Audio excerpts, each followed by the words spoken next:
This is Allison. Welcome to my channel. Welcome back if you've been a regular watcher of my channel, and welcome if you're new here. Today's video, I was listening to a podcast while I was driving up to my antique store today, and there was a guest host on one of my regular podcasts, and he had his husband came on, and they were talking about they recently got married maybe 2 years ago, and they were laughing about how they were going to screw up their kids. So they're going through the process of deciding how they were going to have their kids. They were going to get an egg donation, or were they just going to find somebody that would donate the egg and carry, and they were going through everything. And then the one guy was saying he's very animated and excited, and he's like, well, I really want a Scorpio baby. I really, a Scorpio would be great, but I don't know, we don't want a summer baby because they wouldn't have any friends to have a birthday party, and that would really stink. And so, hopefully the eggs will get here for the surrogate to be able to get pregnant by, and they were trying to do the whole thing, like he can plan this out. And he goes, oh my gosh, can you imagine how much we're already screwing up our kids? And I just started laughing, since I'm already just became a grandmother. I thought it was really humorous, because I always thought that, to this day, I still think, how much have I screwed up my kids? I always wanted to be a perfect parent. Always wanted your kids to behave just right. And the tantrums in public, and oh Lord, no, don't have a tantrum now.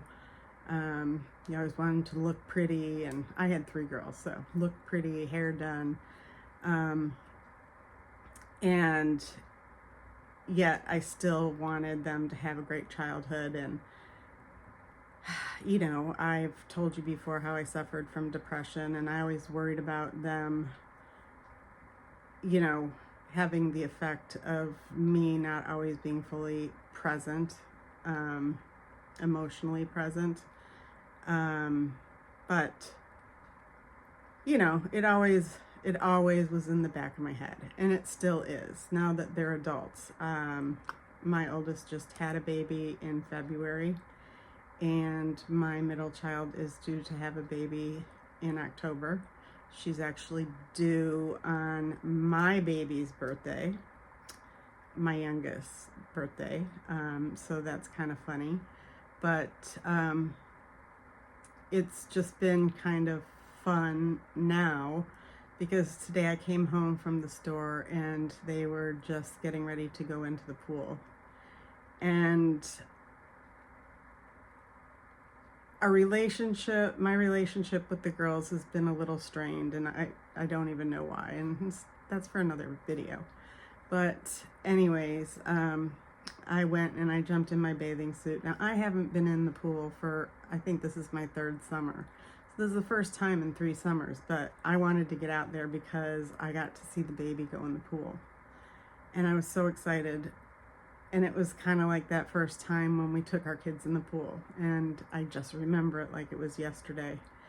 And I think the most exciting part was watching my daughter get so excited about watching Lincoln's face get confused and excited and not knowing what he was doing, and just watching her get excited over that, and just knowing that I was just there, 20 some odd years ago. It seems like yesterday when we were putting the kids in the pool for the first time. And my older girls remember, because my youngest is 10 years younger than the oldest, and 6 years younger than the middle daughter. And so they do remember quite a bit of having the first with Hannah. So they remember quite a bit of the first of things. And it just warmed my heart. It really was a special moment in time that I got to witness a first for my daughter when it was like a first for me too.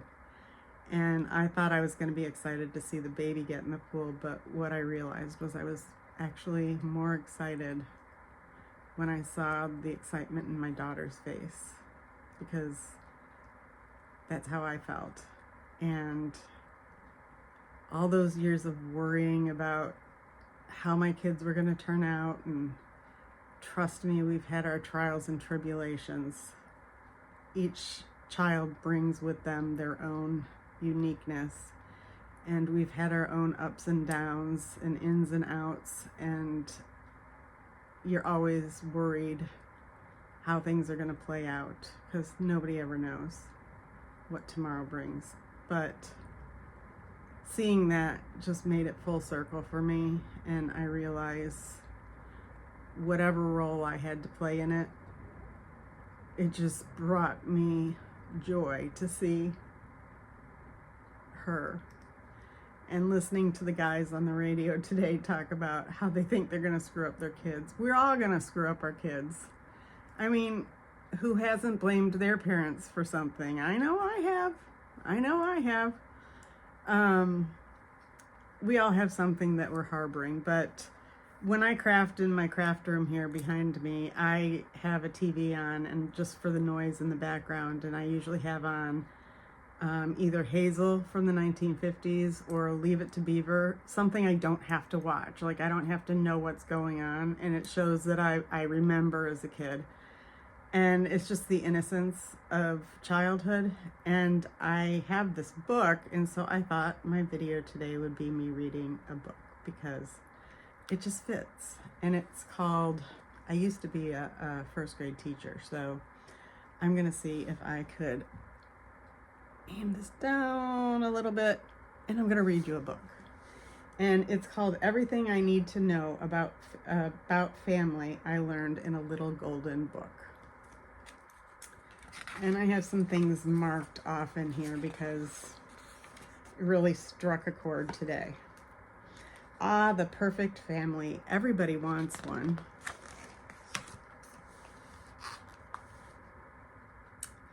The adorable, perfectly behaved children who sleep through the night.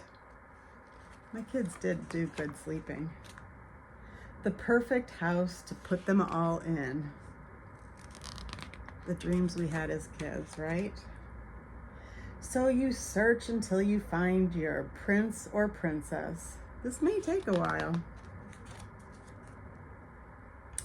You get busy planning a wedding, the perfect wedding. And suddenly you're married. It's all a bit of blur.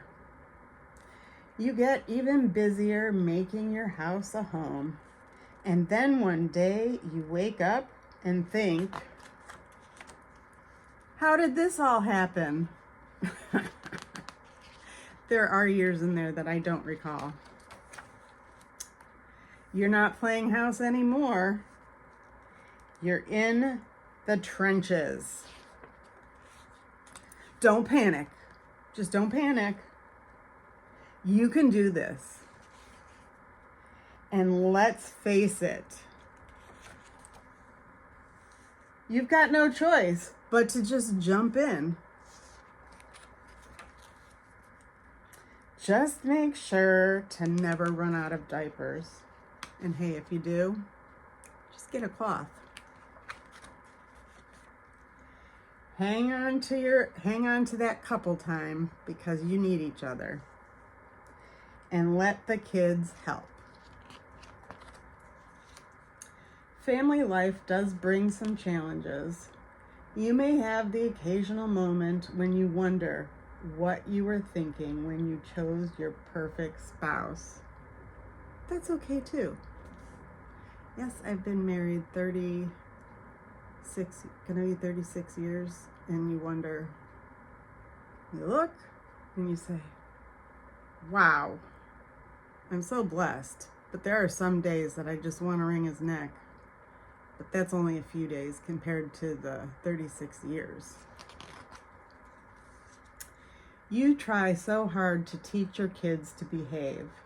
Sometimes you wonder if they hear anything you say. It's a good thing they're so cute, especially when they're finally asleep.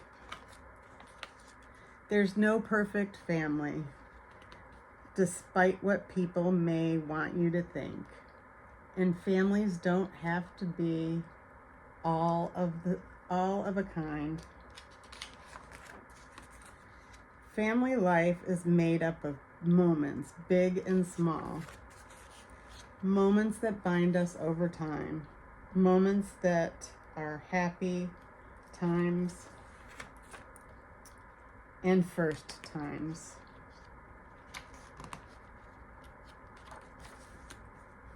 In day-to-day times, hours spent together over meals. Times that give us a sense of belonging. When we feel safe and loved.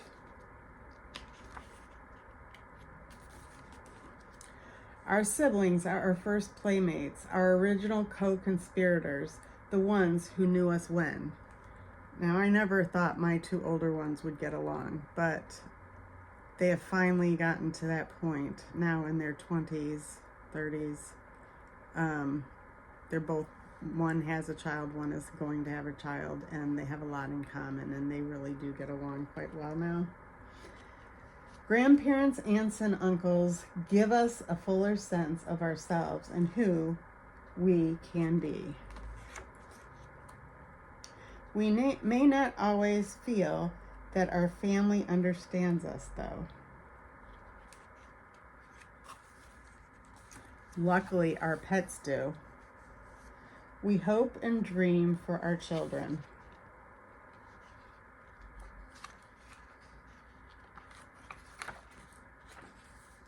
We want so much for them to have a magical childhood.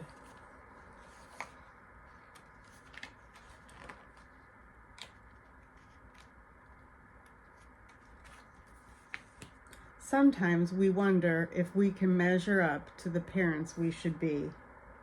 One of the best things about being a parent is getting to be a kid again. Oh, the girls and oh, the boys. Now having a grandson, I'm figuring out the boy thing. The tantrums. Oh, we've had those. The noise. The chubby cheeks. The clamor for sweets.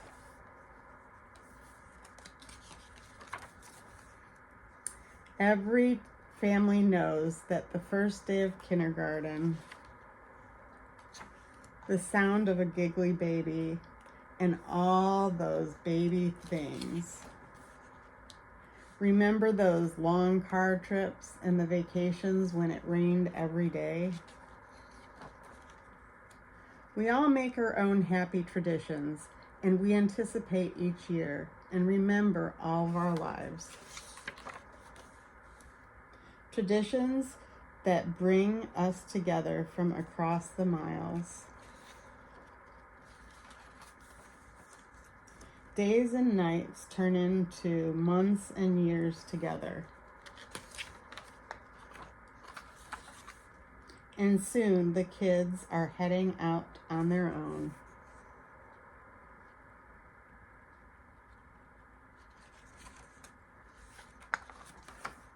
Where does time go? Children don't stay little forever.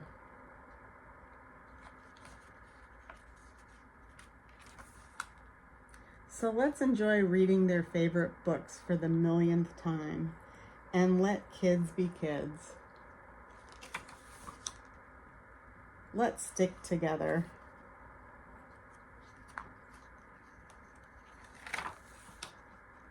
In times of plenty, when the wolf is at the door, Every day is a fresh start, and it all begins with our love and our hope for the ones we call family. So I just love this book, and it just makes me think of, remember the things that I did try to do right for my kids.